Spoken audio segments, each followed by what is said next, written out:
welcome to Pulse, Adelaide's showcase of local artists. I'm Amelia Walker and today we'll be talking to Faith Thorley, a local artist who has a new exhibition coming up in September. Thank you for joining us, Faith. Oh, it's great to be here. Thanks, Amelia. Now you have a new exhibition opening in September, Faith. Can you tell us a little bit more about where and when that'll be and what people can expect to see? I'd love to. I'm having an exhibition. It'll be a joint exhibition. It'll be at the Hughes Gallery at Fullerton Community Centre, and it runs from September the 9th until October the 5th. It's a joint exhibition with a lady called Evie Fortakis, who is a diversional therapist, and I hope people will really enjoy it because it's presenting two very different artists, but we have a common theme in that we're both using our art as a way of making sense of things, of finding meaning. Evie's work is very, raw, very pulsating, like the title of your program, but it's also a very vibrant, whereas my work I describe it as more defined, contemplative, but again it's dynamic as well, and both of us are seeking to find answers to understand situations in life, and I hope people find it inspiring and motivational. That's the purpose. Now you were a successful graphic designer back in the 80s and then you had your experience with cancer. Can you tell us a little bit about how that affected the course of your career and how it perhaps changed you? Well, there's two answers. I often give a humorous answer, being that with the removal of the brain tumour, I had a load taken off my mind, so I think I'm more creative than ever. But the other answer, the serious answer, is that it's just really changed my focus as far as art has always been a joy for me, and I've been doing it since I was about 5. But since my surgery, I found how very therapeutic and cathartic. It's just such a wonderful tool, a wonderful strategy to be able to overcome, well, in my case it was illness, but I think any kind of change in life, loss, trauma, is just a wonderful tool to be able to deal with those changes in our lives, and it happens to everyone. And so for me it's provided me with a sanctuary. I mean, there's no bosses. I'm in charge. I make the time lord as far as doing the artwork goes, and it's just I have a sense of timelessness, which is a wonderful feeling. People might relate to the experience of going with the flow or being in the zone, and this is the experience I have doing my art. So during the 90s, or since my surgery till now, it's just been a wonderful opportunity. It's really been my saving grace. And now you run art therapy workshops.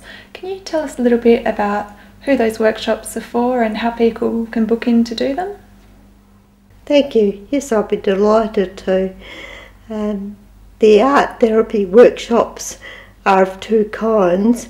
They're either for individuals on a private basis, because I understand that some people have issues that they really like to work through by themselves with somebody who is able to guide them and use art and is understanding and can lead them along the way. The other kind are group experiences, and again, as I said before, it's about dealing with change, and the changes can take all kinds of forms. And so in these groups I might be addressing something like grief, it could be relationships, whatever it is, it's about embracing change, and I believe art's a wonderful tool for doing that. It's a way of getting insights. It taps into the idea that the majority of us enjoyed art when we were children, and for some reason, be it we pursued sport, science, some other interests, and so we stopped doing the artwork. But from a very early age, we all loved the experience of making art, and so really it's tapping into that love of it, so it becomes a way of communicating, making meaning with ourselves, and then expressing those feelings we have about a subject externally. And that's what even artists like Matisse just wanted to get what was within out there. And so that's the nature of my art as therapy, I call it, rather than art therapy. It's just bad art, doesn't it? But art as therapy, art as that very special vehicle for enabling us to engage with others, to communicate. Now, I understand you've had a lot of different careers in your time, from voiceovers to theatre to teaching. Can you tell us about what you've gained from all those different jobs and how they've changed you as an artist? I'm very thankful. People often say, well, wouldn't have been better to have just gone straight into doing art right from the very beginning?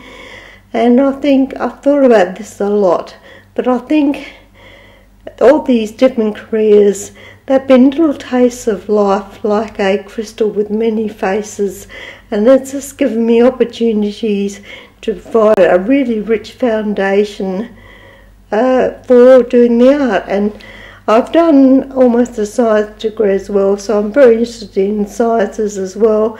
And for me, all these other careers that I've had have been my research and getting my facts, my knowledge, my understanding, my approach to life, my techniques.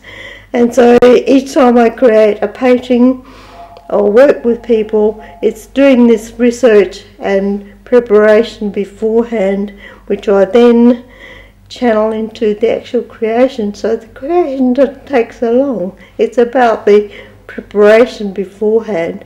Then the creation is just a wonderful experience. All happens.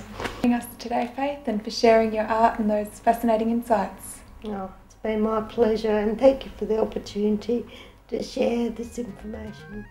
Thank you, Channel 31.